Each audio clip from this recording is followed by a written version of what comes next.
Your first plastics awakening is like, oh yeah, plastic is a problem. Yeah, like whales are washing up on beaches and like, it's really gross that it's like trash is everywhere. And then you do plastic free July or like a week of auditing your own trash can.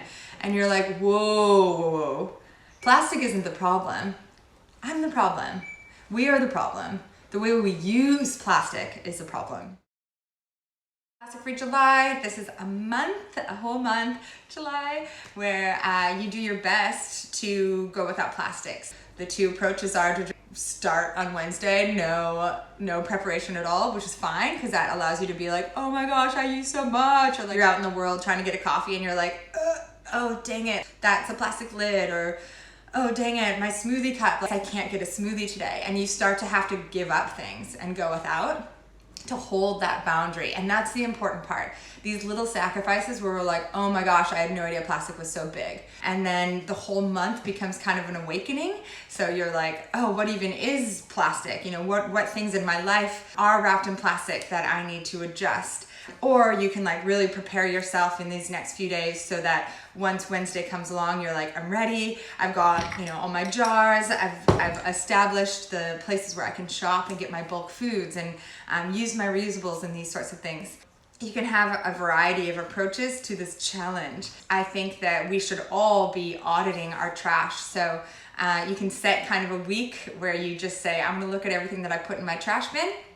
And then you hold on to it. So instead of taking out the trash, throwing it away to this magical land that exists somewhere, but we don't have to think about it anymore, you just hold on to it. And then you look at all that trash and you say, oh wow, I didn't realize that I use so much of this food that's packaged in plastic. I wonder if I could look for a more sustainably packaged option. Or, oh man, I go through shampoo a lot, or oh, I'm really using small bottles of this. Maybe I could look for a larger size. So when we keep all of our trash in one place, then we go back and we look at it all. That allows us to adjust our behavior. So I do this as well. I keep a trash jar. So I put all of my trash throughout the year into a jar. It fits because I don't have much trash. So I'm not using plastic. There are occasional plastics that sneak into my life. Airline tags, luggage tags, or you know, plastic seals on the glass jars of coconut oil or things that I buy. Sometimes the little plastic tags on op shop clothes that I buy, that sort of stuff. So I keep that in a jar, and at the end of the year I go through it and I look at my trash as well. So if you're trying to reduce the amount of trash you're creating, a great place to start is your trash can. So just hold on to all that trash and just look at, okay, what things can I do differently? If you get milk in plastic jug, for example, and you see that in your trash jar or your trash can or your recycling can, look for a glass bottle. Or can you find a local farmer that you could support, some local milk? That's kind of this whole awakening, or this being more consciously engaged in our life. Yes, it's about quitting plastic, but what you really want to tune into is your why. So why do you even care about this stuff? What is inspiring you to participate in Plastic Free July? What's inspiring you to even have an interest in this challenge or this way of life? That's what Plastic Free July is all about. It's about creating awareness for this need of shifting our lifestyle to be more natural, to be healthier, right? To instead of relying on other people to do all this stuff for us and do it shittily, you know, do it like not with fresh ingredients and with love.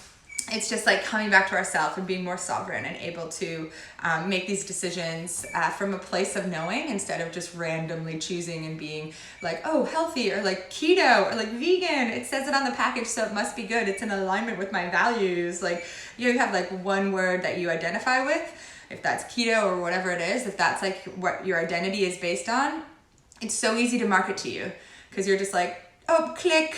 It's the same. Click. That's why they put green leaves on all these products and they say eco, but it's not. That's just greenwashing. Like no one's enforcing these marketing claims.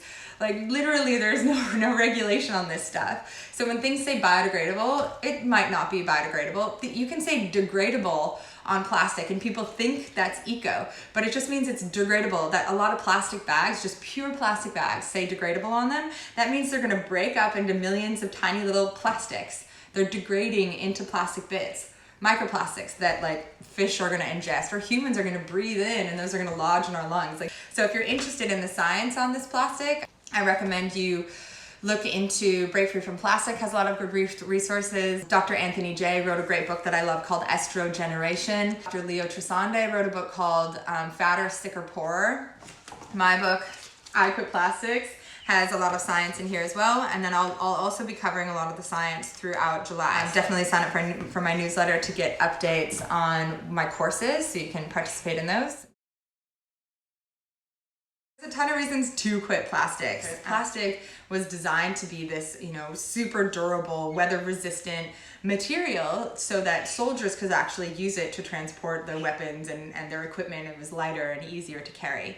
Then this is like World War II, right? So soldiers are off fighting, and most of the women back home had to join the workforce, and we're also trying to raise the families and do all the housework. So they were like, plastic work, plastic, okay. TV dinners, to go, easy, don't do dishes. Like, there's literally so many ads of like the woman just being like, all the plastic into the trash can, and they're like, saves you time and energy, just like microwave your dinner and then throw it away. And everyone was like, woo, thank gosh for plastic, right? So like it was really useful and handy back then, but they didn't set up the systems for that trash to actually properly be recycled. So they were like, ooh, everyone's trash bins are filling up really quick. We need to think of another way to, put another bin in there and call it recycling. So they set up recycling, but then it wasn't very profitable, because think about all the different kinds of plastic you have. Like even right here, I've got glass and I've got metal. If I were to just throw that in a bin, those are two highly recyclable materials. But if I'm not separating them, who's gonna go through my trash bin and separate the metal from the glass? Imagine all the plastic packaging. That is like all these like innovative mixed material plastic packaging. It's really hard to separate those different kinds of plastics that are also covered with ink and advertising. And your food, your leftover yogurt or whatever is like crusted onto your plastic packaging. So it's just not a very profitable industry. So the plastics industry, which invented recycling to deal with their material, they were like, we're so good at use of recycling.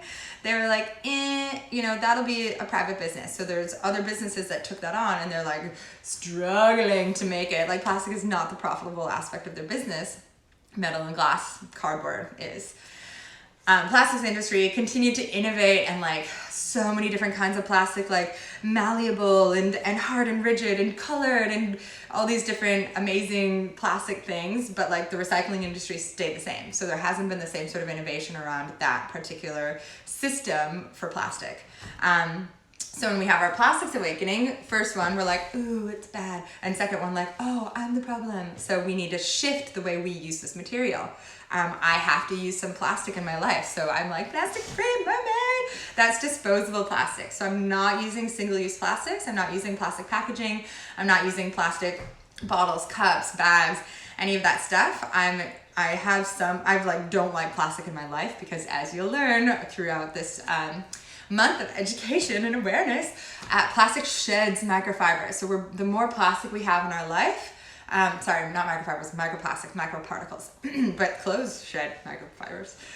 So the more that we have plastic in our life, the more packages that we're opening and closing, that's all shedding these little particles. And if you've ever seen plastic or a plastic bag in the wind, like it's really buoyant and light and kind of fluffy. So these microplastics just get in the air, and we're kind of in a cloud of microplastics at all time, especially if we have synthetic curtains or synthetic carpets or synthetic clothes. We're walking on this stuff and we're kind of like shaking these particles loose. We're opening bottles and closing plastic bottles. We're crunkling plastic bags. Like that's all shedding these little particles that we're ingesting.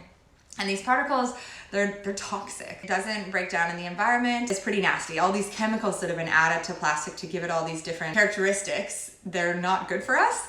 So there's heaps of research that I'll go into later in the month. But basically, as Leo Trisande's book is called, they make us fat, sick, and poor, because they affect our intellect, our IQ, which causes us to earn less money. They lead to obesity, sick, they lead to depression and a number of illnesses. And as Dr. J's book, Estrogeneration, implies, it mimics estrogen in our body. So it actually impacts our reproductive system, our endocrine system. It acts like estrogen, causing us to gain weight, alters our mood. Like we basically feel like we're pregnant.